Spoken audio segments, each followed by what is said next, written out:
नमस्कार, आप देख रहे हैं इंडिया क्राइम न्यूज़ 24। पंचायत डिंगा आमदी के सरपंच सुरेंद्र वर्मा, नायब सरपंच राकेश सिंह और पंचों ने मिलकर आज लोग डिंगा आमद के एडमिनिस्ट्रेशन पर उनसे भेदभाव करने के लगाए आरोप। उनका कहना है कि डिंगा आमद की 2 पंचायतें हैं, पंचायत ए और पंचायत बी।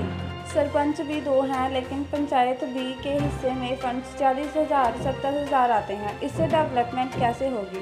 दूसरी पंचायत में 4 लाख 3 लाख फंड्स आते हैं। जम्मू से प्रदीप शर्मा की रिपोर्ट देखते रहिए इंडिया क्राइम न्यूज़ 24। एक पर्टिकुलर वार्ड की पॉपुलेशन है, दैट इज ए कोपड़ वार्ड करके है मेरी पंचायत में, उसकी पॉपुलेशन है। जो rest of the population of 6 wards is attached to another panchayat, that is Dingam a panchayat.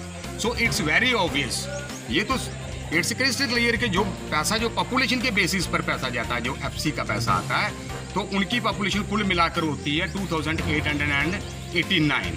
तो वो जो पैसा जो मेरी पंचायत के लोगों का जो ड्यू शेयर है वो डिंगाम ए पंचायत के क्रेडिट उनके अकाउंट में क्रेडिट हो रहा है। तो हमें जो पैसा आया एफसी का जो पैसा आया, हमें अभी 14th एफसी का पैसा आया, वो 40,000 आया, 50,000 आया, 70, it's not more than 70,000 rupees, 70,000 से ऊपर नहीं है। इसका पैसा आया 3,75,000 के आसपास आया। तो 3,75,000 मैं डीसी साहब को बोलता हूँ, मैं madam secretary madam Sheetal Nanda को बोलता हूँ कि मैं ग्राम सभा, आई विल कंडक्ट ए ग्राम सभा and you attend the gram सभा, और आप मेरे को प्लान रख कर दें मेरी पंचायत का कि कैसे डेवलपमेंट करवानी है। और ये बात याद रखें कि जो हमारी जो पंचायत डिंगाम बी है, ये 18 स्क्वायर किलोमीटर के एरिया में स्कैटर्ड पंचायत है, और इसके जो हेमलेट्स हैं वो 42 हेमलेट्स हैं इस पंचायत के, and the distance of from one hamlets to another is in kilometres, और पूरी हिल एरिया की पंचायत है। हमारे पास अभी डेवलपमेंट के लिए क्या कंपोनेंट्स हैं? जहाँ तो एमजी नरेगा क्या है? एमजी नरेगा तो रोजगार गारंटी एक्ट है, तो डेवलपमेंट का कंपोनेंट कौन सा है? एफसी है, obviously it's FC, 14th FC है जो फाइनेंस कमीशन का जो पैसा मिलता है। जो अगर हमें फाइनेंस कमीशन का पैसा नहीं मिलेगा, हम कैसे तालाब बनाएंगे, कैसे कुएं खोदेंगे, लेन्स ड्रेन्स कैसे बनाएंगे? Lanes drains is still a dream in my panchayat. मेरी पंचायत के लोगों का सपना है कि हमारी एक लेन ड्रेन बने। कैसे बनाएं हम 14th एफसी का? इस ऐसा नहीं है कि इस इश्यू से मैं आप मीडिया के सामने भी बात रख रहा हूँ। क्यों रख रहा हूँ मैं? ऐसी नौबत क्यों आई? क्योंकि मैंने हर एक I have explored each and every option, हर एक ऑप्शन मैंने एक्सप्लोर किया है इस पर। मैं माई चैनल चलाऊँ, वीडियो से लेकर एसीडी तक, डीसी तक, फिर मैं डिपकाम तक गया। डिपकाम से होते होते मैं secretary to government Sheetal Nanda ji, मैं उनके पास भी गया, 2 बार गया मैं उनके पास। इंटरेस्टिंग ये है कि इन लोगों ने इस प्रोसेस को इतनी देर तक लिंगर ऑन रखा है, इन लोगों ने इस प्रोसेस को। मैं इनके पास डीसी साहब के पास गया मैं अभी।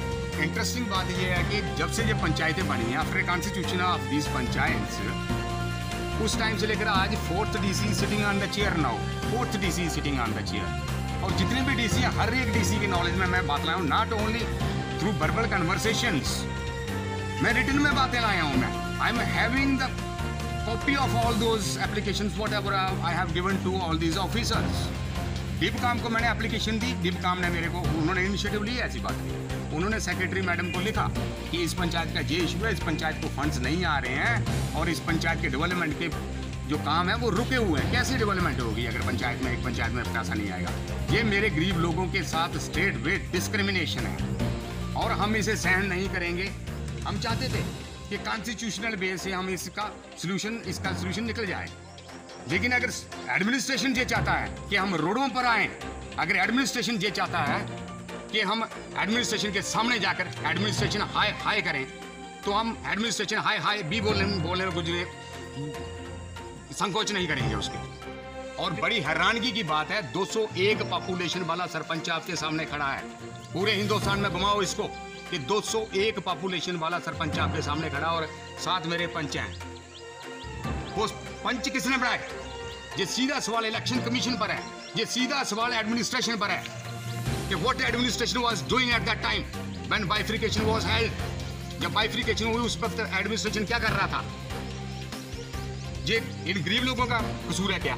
इनका ड्यू शेयर किसी और पंचायत में जा रहा है, जो इनकी गलियां बननी है वो किसी और पंचायत की गलियां बन रही हैं। नरेगा में कैसे हम करें काम? मेरा कहने का मतलब यह कि नरेगा में हम काम कैसे करें, क्योंकि नरेगा एक रोजगार गारंटी एक्ट है। मैं सपोज मैं नरेगा में काम करवाता हूँ, लेकिन मैं बोल रहा हूँ कि मेरी पंचायत जो है वो उसमें हार्ड रॉक्स आती हैं पूरे रास्तों में। हार्ड रॉक्स हम नरेगा में लेबर तो काट नहीं सकती है, ऑब्वियसली हमें मशीनरी चाहिए, या तो फिर इनकी कन्वर्जेंस स्कीम है जिसमें पैसा कन्वर्ज किया जाता है कि हम पैसा डालते हैं, एफसी का पैसा डालते हैं और मनरेगा का पैसा डालते हैं 50-50 के हिसाब से डालकर, तो उसमें पंचायत की डेवलपमेंट हो सकती है। लेकिन रोड है मेरी पंचायत में और उसे पिछले 8 साल से उस रोड को बनाया जा रहा है, पिछले 8 साल से। बड़ी हैरानगी की बात है, पहले वो PMGSY में रोड था, अब वो CRF में है। तो जब भी मैं गया हूँ एक्शन साहब के पास, CRF हेड में हमारे पास पैसा नहीं, वो कॉन्ट्रैक्टर नहीं बना रहा है। भाई कॉन्ट्रैक्टर नहीं बना रहा है तो it's not our responsibility, it's a responsibility of the department